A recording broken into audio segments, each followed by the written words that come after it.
हरियाणा के नुहू मेवात से हाल ही में एक खौफनाक मामला सामने आया है, जिसे लेकर इलाके में फिलहाल माहौल कुछ तनावपूर्ण है। लोग इस मामले में कुछ वही मजहबी नफरत का एंगल बता रहे हैं। दरअसल 6 मई को नुहू शहर के वार्ड नंबर 1 से एक 10 साल का बच्चा लापता हो गया था। परिवार वालों ने इसकी खबर पुलिस को दी और बच्चे की छानबीन शुरू हुई तो 8 तारीख की दोपहर को 10 साल के बच्चे का शव शहर के एक घर से बरामद हुआ। लाश मिलने के बाद शहर में सनसनी फैल गई और इस लाश को मिलने के बाद शहर और आसपास के लोग इसे सुनकर और इस मामले को देखकर हैरान रह गए और देखते ही देखते यहाँ काफ़ी बड़ी भीड़ जमा हो गई। घर वालों ने इसे अपहरण का मामला बताया और इस मामले में पुलिस ने एक युवक को गिरफ्तार भी किया, जिस पर परिवार वालों को शक था। परिवार वालों के मुताबिक ये बच्चा पास में ही एक किराए के मकान में रहने वाले एक युवक के साथ रहता था। पुलिस ने इससे सख्ती से पूछताछ की तो उसने अपने जुर्म को कबूल किया और यह कबूल किया कि बच्चे की हत्या करने वाला वही है। हत्या करने वाले का नाम भोला है, जो उत्तर प्रदेश के झांसी का रहने वाला है, जो यहाँ शहर में किराए के मकान में रहता है। और परिवार वालों ने इस मामले में 3 लोगों को शामिल और बताया है, जिनमें से 2 की उम्र 30 से 35 साल तक की है और एक की उम्र 20 से 22 साल की उम्र बताई गई है। इसके अलावा परिवार वालों का आरोप है कि इन बाहर के लोगों को इस तरह की घटना को अंजाम देने की हिम्मत में कोई लोकल लोग शामिल हैं, जो इन्हें ऐसी घटनाओं के लिए उभार रहे हैं। इस 10 साल के बच्चे का नाम कासिम है। कासिम के 2 भाई और हैं जो मेंटली ठीक नहीं है, जिन्हें पागल कहा जा सकता है। घर वालों का इकलौता यही एक बच्चा है जिससे ज़िंदगी की खुशियां जुड़ी हुई थी। इस बच्चे की मौत के बाद घर वालों का रो रो कर बुरा हाल है। घर वालों का कहना है कि इस बच्चे की मौत के बाद उनका घर बिल्कुल बंद हो चुका है और उनके घर की खुशियां बिल्कुल तबाह और बर्बाद हो चुकी हैं। नाम हो कि कोई जरूरत नहीं, कोई जरूरत नहीं। हमारा बच्चा 6 तारीख शाम 7 बजे से गायब है। जितने भी नजदीकी गांव हैं उन गांवों को देखा, हमें कोई सुराग ना लगा। शाम को 3 बच्चे हमारे बच्चे के साथ 2 बच्चे और थे। ये 3 बच्चे सामने पड़ोसी एक हमारे हनीफ है, उनके घर में किराए पे रहते हैं, किराएदार जो यूपी और एमपी के रहने वाले हैं। उनके पास एक भोला नाम का बेलदार है, उसके साथ ये 3 बच्चे शाम 7 बजे देखे गए। फिर हमने उसके कमरे में कुछ खून के निशान देखे। फिर हमने खून के निशान देखे तो हमें शक लगा। जब हमने कमरा खंगाला तो ऊपर गए तो कुछ खून के निशान वहाँ भी हमें पाए गए, खून थे। लेकिन एक मिस्त्री और था जिसका नाम रमेश था, उस पर हमारा पूरा शक था, क्योंकि वो रात 7 बजे से गायब था। तो हमारे और हमें जो गुंजाइश, शक की गुंजाइश तो गहरी होती चली गई। फिर हमने उसे देखा तो पुलिस ने उसको पकड़ा। पकड़ने के बाद जब उसको मारपीट की उसने हांग लिया।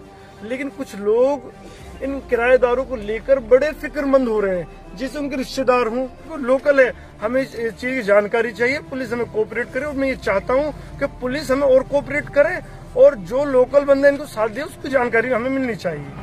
इसमें कोई शक नहीं कि किसी भी अपराधी को किसी एक पूरी कम्युनिटी से जोड़ना ठीक नहीं है और ना ही इसे ठीक ठहराया जा सकता है।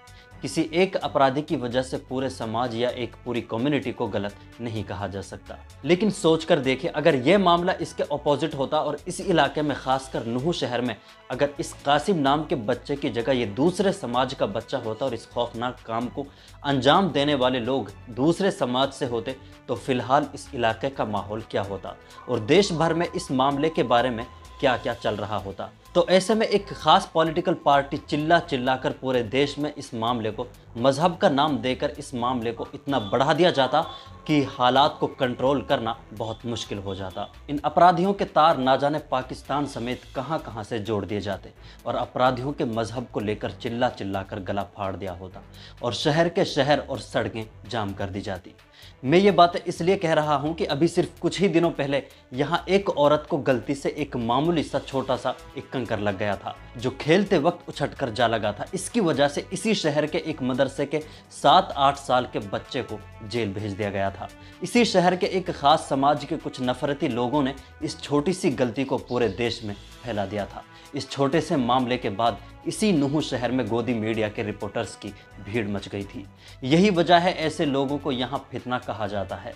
लेकिन फिलहाल लोगों ने इस मामले के बाद आरोपियों पर सख्त से सख्त कार्रवाई की मांग की और नुहू अलवर रोड को जाम करने की कोशिश भी की। लेकिन पुलिस ने आश्वासन दिया कि मुजरिमों को सख्त से सख्त सज़ा दी जाएगी और जो भी लोग इस मामले में शामिल हैं सभी के खिलाफ कार्रवाई की जाएगी। इसके बाद लोग यहाँ शांत हुए हैं और उम्मीद है पुलिस इस मामले में अच्छी तरह कार्रवाई करेगी और जो भी मुजरिम हैं उन्हें इस खौफनाक और बड़े जुर्म की सख्त सज़ा दी जाएगी।